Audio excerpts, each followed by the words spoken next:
આજે આપણે વાત કરવાના છીએ અંડર ધ ડોમની, એ પણ ગુજરાતીમાં. તો ચલો શરૂ કરીએ. તો કહાનીની શરૂઆતમાં ચેસ્ટરમિલ નામનું એક નોર્મલ શહેર બતાવ્યું છે, પણ પછી ત્યાં અચાનક ભયાનક અને ડરાવની ઘટનાઓ થવા લાગે છે. ત્યારે શહેર નર્કથી પણ બદતર થઈ જાય છે. પણ વિચારવા જેવી વાત એ છે કે આ બધું થઈ કેમ રહ્યું છે.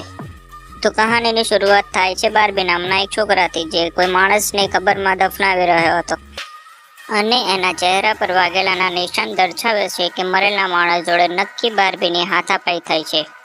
બાર્બીએ માણસને દફનાયા પછી પોતાની કારમાં શહેરની બહાર જતો બતાવવામાં આવે છે, પણ અચાનક તેના સામે પોલીસની ગાડી આવે છે. પોલીસ જોઈને બાર્બી ગભરાઈ જાય છે, પણ જેમ તેમ કરીને ત્યાંથી નીકળી જાય છે. ગભરાયેલા બાર્બીની કાર સામે અચાનક ગાયો આવી જાય છે, તો ગાયોને બચાવવા માટે તે ગાડીને જેમ તેમ કરી સંભાળે છે, પણ ગાયોના ખેતરમાં પહોંચી જાય છે, જ્યાં તેને બહુ બધી ગાયો જોવા મળે છે. થોડા ટાઈમ પછી ત્યાં અચાનક ભૂકંપ આવે છે અને એક વસ્તુ આકાશમાંથી જમીન તરફ પડે છે અને એકદમ બધું શાંત થઈ જાય છે. બાર્બી જોવે છે કે આકાશમાંથી પડેલી વસ્તુના કારણે એક ગાય પણ 2 ટુકડામાં કપાઈ ગયેલી હતી.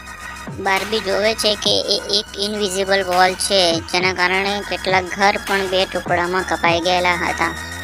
ત્યાં એક જોય નામનો છોકરો આવે છે અને પૂછે છે કે શું થયું, અને એ પણ એ ઇનવિઝિબલ વોલને સર્ચ કરવાનો પ્રયત્ન. ત્યાં ઇન્સ્પેક્ટર, શેરીફ અને લિન્ડાને ન્યૂઝ મળે છે કે આખા શહેરની પાવર સપ્લાય બંધ થઈ ગઈ. ફોન લાઈન, ઇન્ટરનેટ અને બધા સેટેલાઇટ ડિવાઇસ પણ કામ નથી કરી રહ્યા. આરે જ તે શહેર ઉપરથી પસાર થયેલું પ્લેન અચાનક પેલી ઇનવિઝિબલ વોલ સાથે ટકરાઈને ક્રેશ થઈ જાય છે, જે જોઈને લોકો વધારે ડરી જાય છે. આ જોઈ કન્ફર્મ થઈ જાય છે કે ઇનવિઝિબલ વોલ નથી, આ ડોમ છે, જેને અડધા કરતી વધારે શહેરને અંદર કવર કરી લીધું છે. બીજી બાજુ રેડિયો સ્ટેશન પર ફિલ અને તેની સાથી ડોડી જોવા મળે છે, જે સિગ્નલ લાવવાની કોશિશ કરી રહ્યા. એ બંને થોડા કન્ફ્યુઝ હતા કે અચાનક સિગ્નલ કેમ જતું રહ્યું છે, અને ફિલને લાગે છે આ સારો મોકો છે તેમના રેડિયોની ટીઆરપી વધારવાનો, તો બંને સિગ્નલને ઠીક કરવામાં લાગી જાય છે. આ બાજુ એક ફાયર ટ્રક ડોમની બીજી બાજુથી આવતો હતો, જેને જોઈને બાર્બી તેને રોકવાનું ટ્રાય કરે છે અને તેને ઇનવિઝિબલ વોલ સાથે ક્રેશ કરવાથી બચાવી લે છે. થોડા ટાઈમ પછી ત્યાં ઇન્વેસ્ટિગેશન કરવા પોલીસ આવે છે, પણ આ ઇનવિઝિબલ ડોમને સમજવું એમના હાથની વાત ન હતી. ત્યાં એક શહેરનો કાઉન્સિલર આવે છે, જેનું નામ બિગ જીમ હોય છે. એને પણ કંઈ સમજાતું નથી. આ બાજુ પોલીસને ઇન્ફોર્મેશન મળે છે કે શહેરમાં આવવાવાળા બધા રસ્તા બંધ કરવામાં આવ્યા છે, કારણ કે આ ડોમના કારણે બહુ બધા એક્સિડન્ટો થઈ રહ્યા છે. ત્યાં થોડા દૂર એક જુનિયર નામનો છોકરો એન્જી નામની છોકરી જોડે ગપાગપ કરી રહ્યો હતો. એન્જી એક નર્સ હતી અને જોયની મોટી બહેન પણ હતી. જુનિયર એન્જી સાથે ગપાગપ કર્યા પછી કહે છે કે હું તને બહુ પ્રેમ કરું છું, પણ એન્જી એને કહે છે કે હું તારા માટે એવું કંઈ ફીલ નથી કરતી.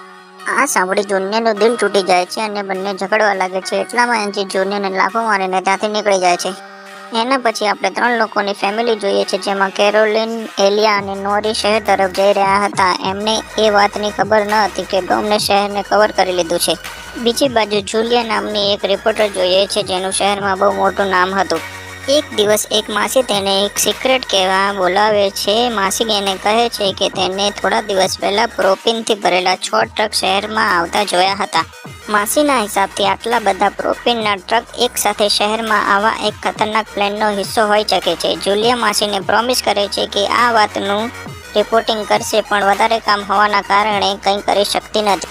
ત્યાં બિગ જીમ રેડિયોમાં ઇમરજન્સીની એનાઉન્સમેન્ટ કરે છે અને શહેરની બીજી તરફથી આવતી કેરોલિનની ફેમિલી આ વાત સાંભળીને અજાણી બને છે, પણ ત્યાં જ એમની કાર ડોમ સાથે અથડાવાની જ હતી એ પહેલાં સામેથી આવતું ટ્રક ડોમ સાથે અથડાય છે, અને આ જોઈને નોરીને દોરો પડે છે અને એ બેહોશ થઈ જાય છે. પણ બેહોશ થયા પહેલાં નોરી કોઈ પિંક સ્ટારની વાત કરે છે અને જલ્દીથી નોરીને હોસ્પિટલ લઈ જાય છે, જે પહેલેથી ડોમના કારણે ઘાયલ થયેલા લોકોથી ભરેલું હોય છે. ત્યાં જુલિયા અને બાર્બી ઘાયલ લોકોને હોસ્પિટલ લાવી રહ્યા હતા. એ જ હોસ્પિટલમાં જુલિયાનો હસબન્ડ ડૉક્ટર તરીકે કામ કરતો હતો, પણ હોસ્પિટલમાં તે હાજર ન હતો. જુલિયાને ખબર પડે છે કે તેનો હસબન્ડ સન્ડે ક્યારેય હોસ્પિટલ આવતો નથી, અને જુલિયાને ખોટું બોલે સન્ડે ઘરેથી બહાર નીકળી જતો હતો. આ બાજુ હોસ્પિટલની બહાર આપણે બાર્બી અને એન્જીને મળતા જોઈએ છે. બંનેને જોઈને જુનિયરને એક અલગ જલન ફીલ થાય છે. ત્યાં શહેરની સરહદને સૈનિકો દ્વારા સીલ કરવામાં આવે છે. બહુ બધા સાયન્ટિસ્ટો અને એક્સપર્ટો ડોમની તપાસ કરી રહ્યા જોવા મળે છે. પણ થોડા કલાકો પછી બિગ જીમ પ્રોપીનના ટ્રકની વાત કરવા પોલીસને મળે છે. એમની વાતો પરથી એવું લાગે છે કે આ બંનેને ડોમની પહેલાથી થોડી ઘણી ખબર હતી, પણ એ ખુલીને વાત નતા કરી રહ્યા. આ બાજુ બાર્બીને શહેરની બહાર જવાનું હતું અને એના જોડે રહેવાની ક્યાંય જગ્યા ન હતી, તો એ તેની કારમાં આરામ કરી રહ્યો હતો. ત્યાં જુનિયર આવીને બાર્બીને સમજાવે છે કે તું એનજીથી દૂર. એ લોકોની વાતો ઝઘડામાં પરિવર્તન થવાની જ હતી ત્યાં જુલિયા આવી જાય છે અને બંને શાંત થઈ જાય છે. શહેરની આવી હાલત થયા પછી પણ કંઈક ટીનેજર એક જગ્યાએ પાર્ટી કરી રહ્યા હતા. એમાં જોય પણ હતો. જોયને એમાંથી એક છોકરા જોડે શહેરની હાલતની વાત કરે છે, પણ અચાનક જોયને દોહરો પડે છે અને એક પિંક સ્ટારની વાત કરે છે, જેમ નોરીએ પિંક સ્ટારની વાત કરી હતી.